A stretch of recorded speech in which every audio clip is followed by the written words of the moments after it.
Kalau kita bicara tentang dampak dari penerapan teknologi, ya, dari penerapan teknologi di sektor pertanian, yang kita bahas tadi dengan pemodelan ekonomi itu seluruhnya adalah dari sisi ekonomi. Sementara pengaruhnya itu tidak hanya dari sisi ekonomi melulu, karena ada banyak ikutan lainnya seperti dari perubahan sosial kelembagaan, ya. Jadi ada tadi yang kemudian pengurangan tenaga kerja karena penggunaan mesin, ya, dan yang lainnya. Salah satu penelitian, ya, ini di Indonesia, penelitian Indonesia belum lama ini, ya, tahun saya lupa, nanti Anda bisa baca di modul Anda yang lengkapnya, ya. Nah, yang ini, ya, penelitian oleh Purwantini dan Susilawati, ya.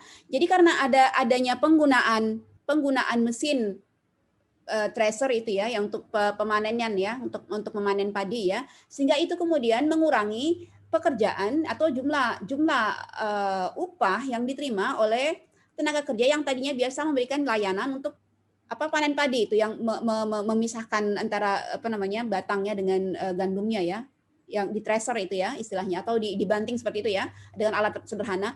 Nah, itu mereka kemudian penghasilannya berkurang. Yang lain lagi, artinya di satu sisi penggunaan mesin panen seperti tracer dan kombinasi itu bisa menurunkan tingkat kehilangan hasil, ya, sampai bahkan dengan menggunakan sistem kombinasi bisa berkurang hingga kehilangan itu hanya 3,5% saja. Sementara kalau menggunakan sistem manual itu bisa kehilangan hasil bisa sampai dengan 14%, bayangkan, ya, itu besar. Tapi kemudian dengan mesin, ya, kombinasi harvesting mesin itu, ya, itu bisa menurunkan tingkat kehilangan produksi sampai dengan 2%, ya.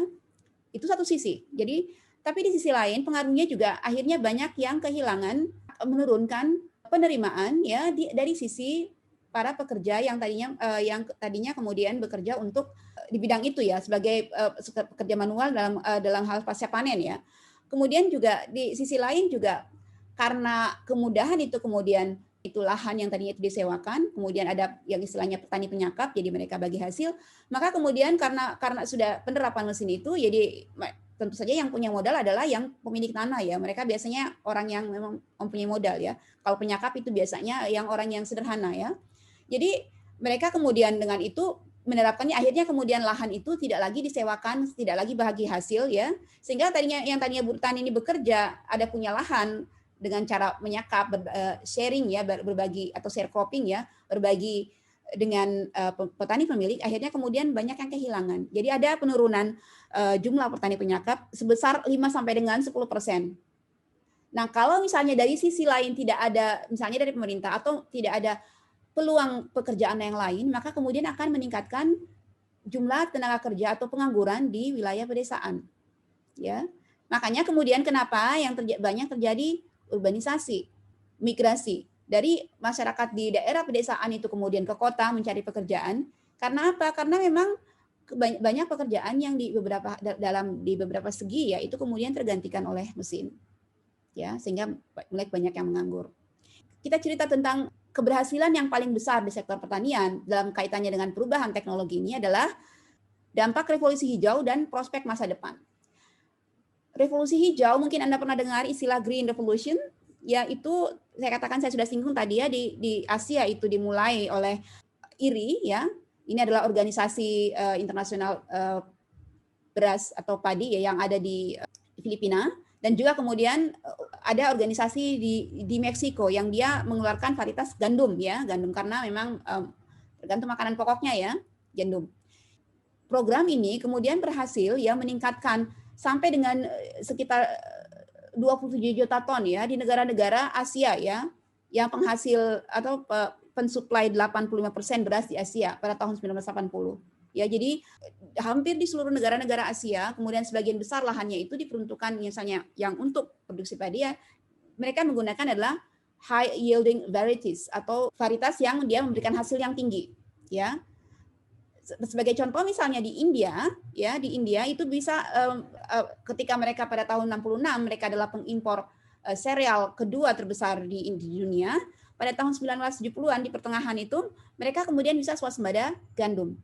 di Indonesia yang juga sangat diapresiasi bahkan oleh FAO ya pada tahun 1984 itu karena keberhasilan swasembada pangan ya.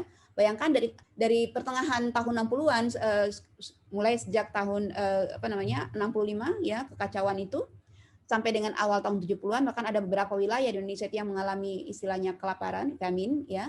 Jadi mereka mendapatkan bantuan pangan dari World Food Program ya, WFP bukan WWF. Jadi ada bantuan pangan, ada hibah, ya ada grant dari negara lain ya. Tadinya Indonesia tidak terima ya, tetapi kemudian karena kondisi ya memang dan itu salah satunya juga yang memicu krisis tahun 65 itu adalah karena memang seluruh harga mahal ya. Beras itu naik sampai 300% harganya. Sehingga kemudian memang terjadi krisis pangan. Panen gagal ya, kemudian stok dalam negeri itu kurang dan kemampuan impor juga sangat kurang ya, sehingga kemudian terpaksa kemudian Indonesia menjadi negara yang menerima bantuan pangan tahun antara 60-an 70-an. Tapi kemudian alhamdulillah berhasil dengan Orde Baru itu yang giat dengan revolusi hijau ini jadi pembukaan lahan sawah di mana-mana, ada subsidi saprodi ya. Tadinya yang tradisional diberikan subsidi dengan saprodi ya, irigasinya diperbaiki. Nah, sehingga kemudian pada tahun 84 itu kita berhasil memperoleh atau meraih swasembada pangan, bahkan memberikan bantuan pangan kepada negara Afrika yang pada saat ini dilanda kelaparan. Itu tahun 84. Makanya kemudian Indonesia diundang untuk berpidato di FAO ya, karena keberhasilan itu. Sayangnya setelah keberhasilan itu kita belum pernah lagi ya mencapai hal yang sama. Mungkin ada, tetapi saya tidak tahu ya beritanya. Tapi memang belum. Sampai saat ini kita masih tetap tujuannya masih tetap swasembada pangan, meskipun belum pernah benar-benar swasembada ya, karena buktinya impor masih banyak ya.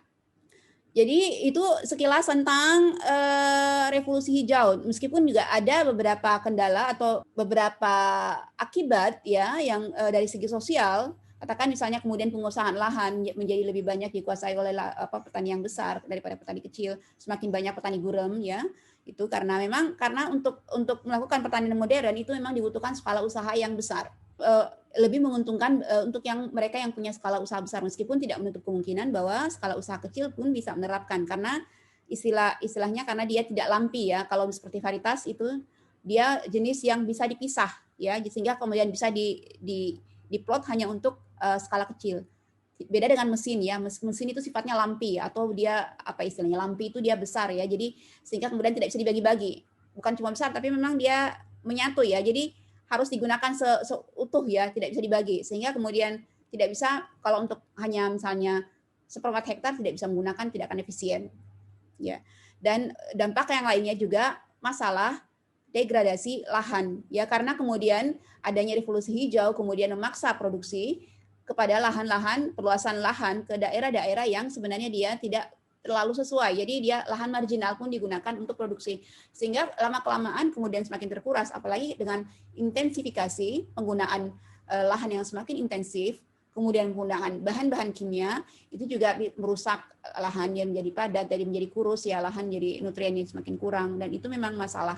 Ada masalah ledakan hama ya, yang karena memang penggunaan pestisida dan yang lain-lainnya, hama penyakit ya.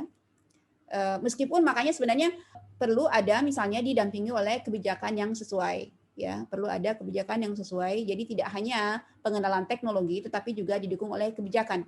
Katakan ada varietas baru sudah diperkenalkan kepada petani, kemudian hasilnya menjadi sangat tinggi, tetapi ketika hasilnya mencapai peningkatan yang luar biasa, justru harganya akan turun.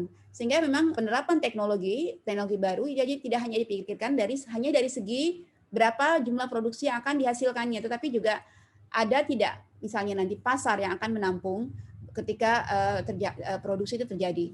Ya, itu masalah, dan memang itu tetap terus dilakukan perubahannya. Jadi teknologi tidak bisa berjalan sendiri, tetapi juga harus ada perubahan dari sisi kelembagaan dan kebijakan pemerintah.